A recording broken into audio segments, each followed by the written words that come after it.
Fruit up the world, make it a better place for you and me and for all the rest of us who want to thrive and make it better way of life. Fruit up, fruit up. Hello, hello, welcome to ssstudio. Today is day 16th of Blogger in 90, and we're talking about TV, television. Yeah, as you hear me saying television, that's exactly what I think about it. Well, personally, I woke up from this influence of TV, like being under the influence of TV, being hooked on TV about 5 years ago, when my oldest was about 1 year old, something like that, maybe 1.5. So what happened is my history with TV and television is just, let me tell you, when I was growing up in Russia, it was like 30 years ago here. Our TV was black and white with 1 or 2 channels for quite some times.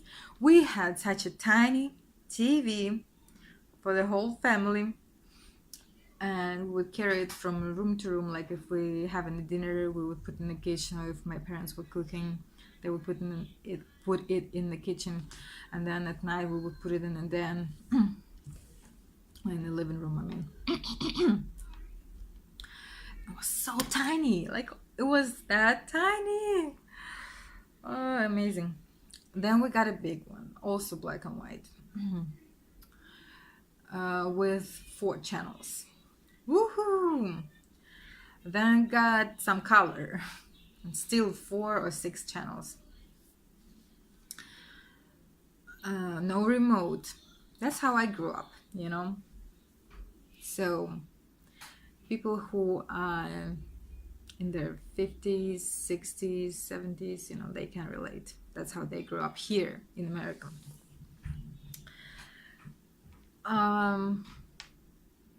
Yeah, and I was hooked on TV big time.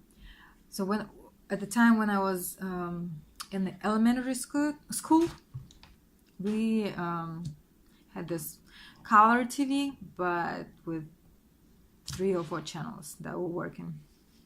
And even then, I was already hooked. In elementary school, I would watch all the cartoons, all the fairy tales that they were showing. It wasn't a lot, you know, with 3, 4 channels. But whatever I could get my hands on, I would do that. And of course, while I was growing up, there was more and more channels, more and more programs. And every time, I remember very well, I would come back from school straight to TV. I mean, I would fix myself a lunch or something and go with a lunch. Like TV and eating is inseparable to me. If I watch TV, I have to munch on something or eat some substantial. If I'm eating, I gotta go do it in front of TV. That's how it was. I mean, that's how it was in my whole being. That's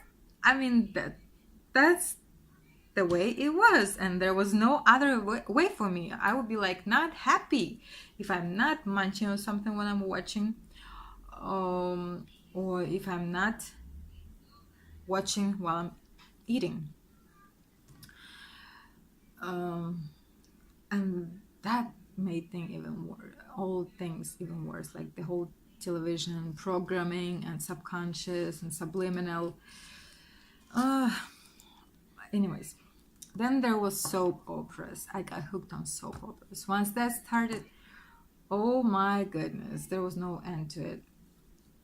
And I was still taking like music school. I went to music school 3 or 4 times a week after regular school. The choir, art school. All of those were like 3-4 times a week each. And then I met with my friends. I spent time outside. I did my homework, and I was good at school. So everywhere. How did I do that? I don't know, but I remember spending lots and lots of time in front of the screen. I was hooked on it, just like I'm hooked on internet right now on the phone. Like I'm inseparable with my phone right now. And that's how I was with TV. Then when I came to America, oh my goodness, all these channels, woo, anything you want. I was just living there. I don't think we'd ever turn TV off at this house. Even when you were doing something, even when I would get on the computer, which I also loved already at this point, I would still find time and get on TV and watch programs and soap operas and reality TV and concerts and politic programs and news. Keep my husband company when it was a basketball game. How did I do that? I don't know. I mean, that was kind of a little bit too much for me, but anyways, I was that zombie for real. I mean, and honestly, I didn't do anything about it. Not like I was like, oh, I'm so hooked on TV. I spend too much time watching TV.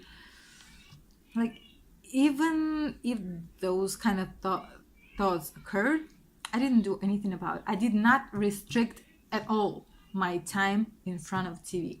If there was something I wanted to watch, I watched it. And then with time, I don't know how that happened. I don't even think it has anything to do with having a child, honestly. I mean, the first year with her, I still was watching a bunch of things. But then, it just gradually, but kind of fast, started to move away from TV. It was not interesting to me anymore. It was not attractive in any ways. I did not stop myself. I didn't say, no, I shouldn't do that. I should do it less. I need to restrict my time. There was none of that at all. I still watched what I wanted, and then I just lost the desire completely. And now I'm disgusted by this thing. I mean, I don't judge anybody who watches TV. I don't. It's like, and you can't do anything about it until you wake up naturally. I mean, you can't force it. I couldn't force it. Like getting out of it and stopping myself from throwing TV. I would never raise my, hand, like put myself into that, just getting rid of TV. No, I'm done. I need to stay away from it. Like conscious decision. No. It's like I would have to stop watching it. Like I don't watch it now. The thing is, my husband still does, and there's I don't see it in the future getting rid of TV. The TV is still here. He watches it. Kids watching it, and not necessarily TV. We don't even have cable, but we have YouTube and on the screen. But that's different, of course. But still, there are politics still, and games still, and all of that.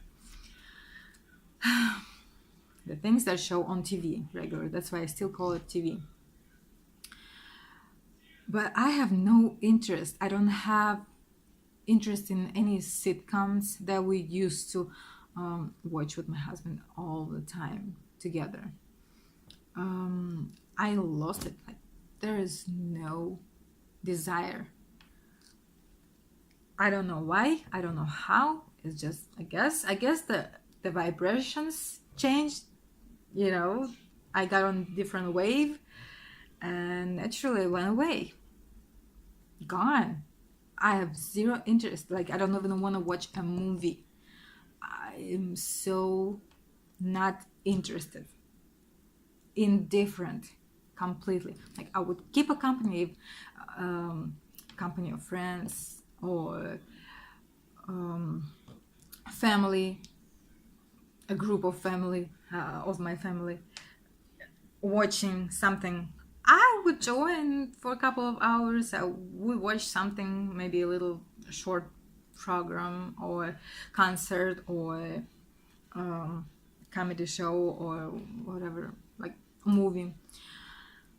But to choose it by myself, for myself, like I did before, it's like I don't even see that. It's not a part of my life anymore. It's like on different in different dimension or something. It's like parallel universe. I don't know. It's like not there anymore. It's not a part of my life, and I could not be happier about it. I'm really, really happy about it. I'm glad that I didn't put any effort into it.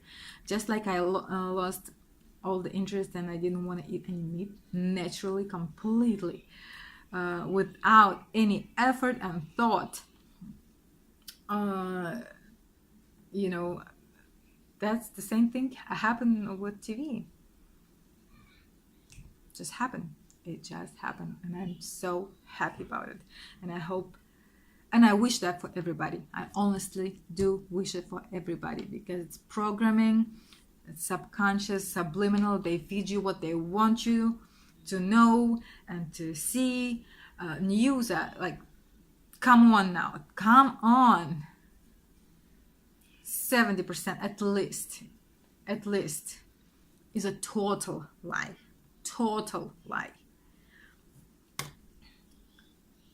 It's sad, and people believe it, and people watch it, and like, they tell you a little bit of truth, so it would be like,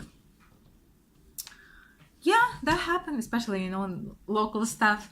Oh yeah, I've seen that. I saw that actually, that accident or something, or store opening, whatever, and it's true. So must be they reporting all the truth all the time. There's no reason to doubt it. Everything's truth on the news. But everything they put on TV has a subliminal message, goes straight in subconscious. And the thing is, most people watch TV at the time when they kind of relaxed in this hypnotic state, when you go in this better state, I guess, and you're very, very susceptible to hypnosis, to subliminal messages that go straight in your subconscious, not conscious, subconscious. That's how they brainwash you. That's how they feed you what they want to feed you. I hope everybody wakes up. That's my hope for everybody. So thank you for coming. Thank you for watching, guys. And I will see you tomorrow. And tomorrow we're going to be talking about the labor, in regards like what who do you think should be present during birth and labor? What's the role of your husband or partner? And from men's perspective, if a man wants to talk about his side, do you think he should be present? Would you like to be present? Or did you were you present at your partner's labor and birth? Yep, how many people should be around, like, regardless of whether it's home birth or hospital birth. Yeah, it's like this kind of thing. Who should be with you? Who you want to be with you? And how many people? This kind of thing. Thank you guys for coming. Thank you for watching, and I will see you tomorrow. Sorry for such long video. Bye bye.